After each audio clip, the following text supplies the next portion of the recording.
मकर संक्रांति भारत का ये पौराणिक पर्व। आइए जानते हैं भारत में इसके विभिन्न नाम फेमस हैं। भारत ही नहीं, विश्व में भी अनेक देशों में यह पर्व मनाया जाता है। इसके नाम हैं तिल संक्रांति, खिचड़ी पर्व, ताई पोंगल, उज्वर तिरुनल, उत्तरायण, उत्तरैन, माघी संग्रांद, शिशुर संक्रांत, माघी, बोगाली बिहू, खिचड़ी, पोष संक्रांति, मकर संक्रमण, टूसू परब, माघे संक्रांति, माघी संक्रांति, खिचड़ी संक्रांति, सोंकरन, पीमा लाओ, थियन यान, मोहा संक्रांत। भारत के अलग अलग राज्यों में देखते हैं कि यह पर्व किन किन नामों से जाना जाता है। सबसे पहले केरल की राजधानी हम जानते हैं तिरुवनंतपुरम या त्रिवेंद्रम। केरल में यह मकर संक्रांति का पर्व विलक्कू के नाम से जाना जाता है, जबकि तमिलनाडु जिसकी राजधानी चेन्नई है, यहाँ पर दो नाम से यह ज़्यादा फेमस है, ताई पोंगल या खाली पोंगल या फिर उज्वर तिरुनल। कर्नाटक की राजधानी बेंगलोर है और मकर संक्रांति का ये पर्व वहाँ पर एलू बेरोधू के नाम से मनाया जाता है। आंध्र प्रदेश की राजधानी अमरावती, यहाँ पर यह पर्व पेड्डा पंडुगा के नाम से जाना जाता है। तेलंगाना की राजधानी हैदराबाद या तेलंगाना में यह जो पर्व है ये पोष संक्रांति या पेड्डा पंडुगा के नाम से जाना जाता है। ओडिशा की राजधानी भुवनेश्वर, ओडिशा में यह पर्व टूसू परब के नाम से मनाया जाता है। झारखंड की राजधानी रांची, झारखंड का जो उत्तरी भाग है वहाँ पर तो इस पर्व को खिचड़ी के नाम से जाना जाता है, जबकि दक्षिणी भाग में टूसू पर्व के नाम से जाना जाता है। छत्तीसगढ़ की राजधानी रायपुर, यहाँ पर मकर संक्रांति का नाम मकर संक्रांति ही होता है, जबकि मध्य प्रदेश की राजधानी भोपाल, यहाँ पर भी यह मकर संक्रांति के नाम से ही फेमस होता है। गोवा की राजधानी पणजी या गोवा में माघी संक्रांति या हल्दी कुमकुम के नाम से इसे जानते हैं, जबकि महाराष्ट्र की राजधानी मुंबई, यहाँ पर भी इस त्यौहार का नाम माघी संक्रांति या हल्दी कुमकुम रहता है।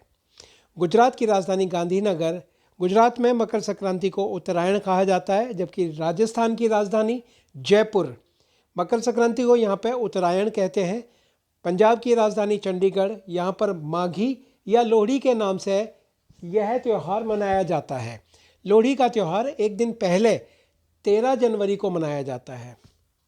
जम्मू और कश्मीर की दो राजधानियां हैं, श्रीनगर और जम्मू, यहाँ पर अलग अलग नामों से मकर संक्रांति का यह पर्व जाना जाता है, जैसे उत्तरायण, माघी संग्रांद, शिशुर संक्रांत।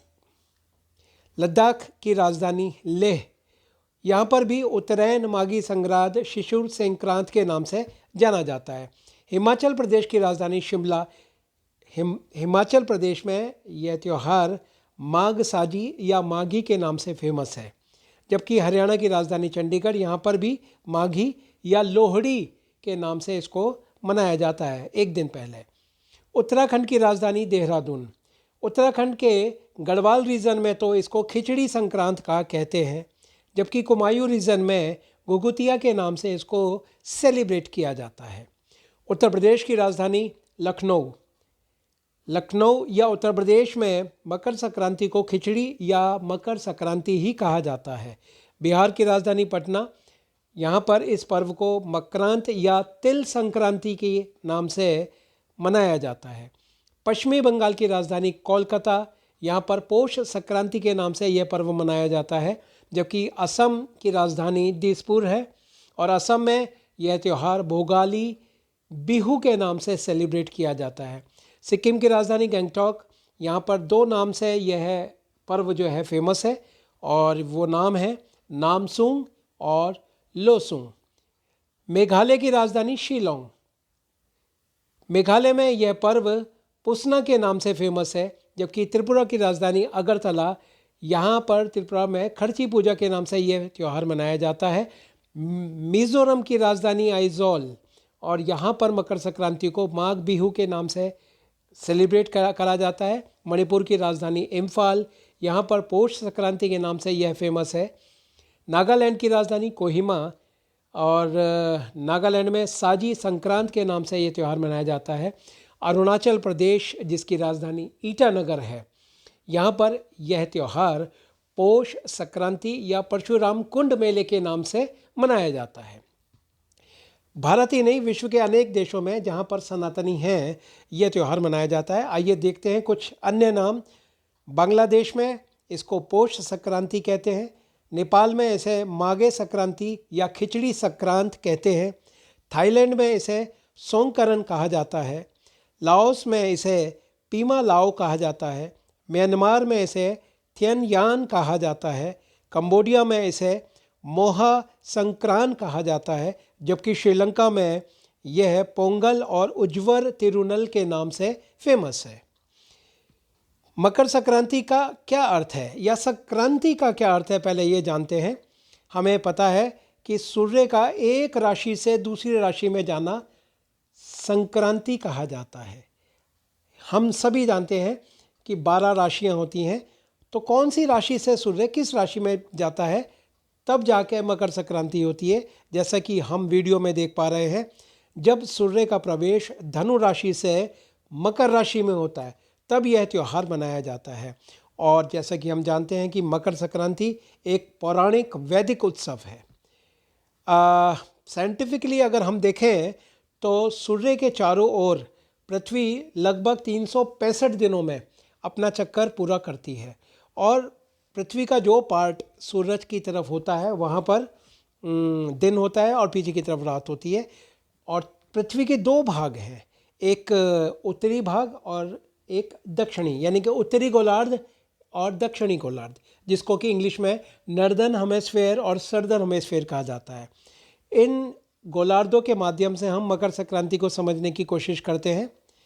मकर संक्रांति को उत्तरायण कहते हैं सिर्फ इसी वजह से क्योंकि उत्तरी गोलार्ध में जब सूर्य का प्रकाश ज़्यादा चमकने लगता है, जब सूरज उत्तरायण हो जाता है, उत्तर की तरफ गतिमान होता है, तब यह मकर संक्रांति का पर्व मनाया जाता है।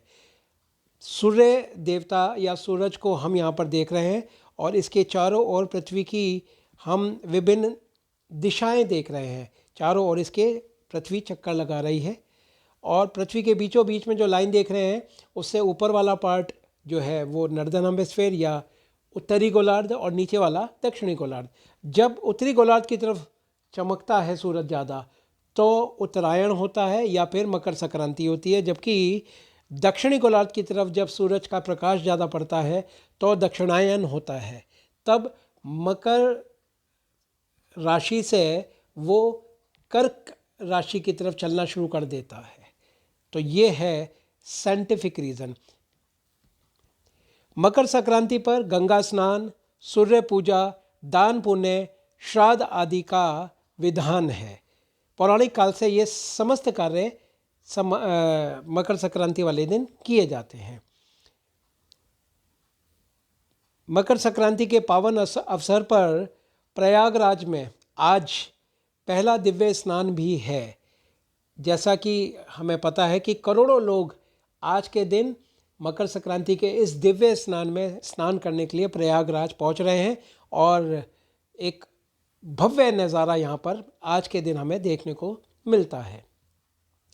मकर संक्रांति में दान पुण्य के साथ साथ जो पूजा होती है उस पूजा में घी, खिचड़ी, नमक, पैसे, कपड़े, जल और गुड़ और तिल से बने हुए मिष्ठान, इनको अर्पण किया जाता है, श्री कृष्ण अर्पण किया जाता है।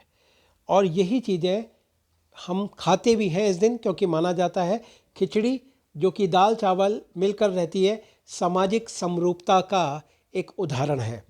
और तिल और गुड़ खाने से, क्योंकि बहुत ठंड होती है इन दिनों, तो हमारे शरीर के लिए भी ये आवश्यक होता है। बहुत सारे राज्यों में मकर संक्रांति वाले दिन काइट्स या पतंगे भी उड़ाई जाती हैं।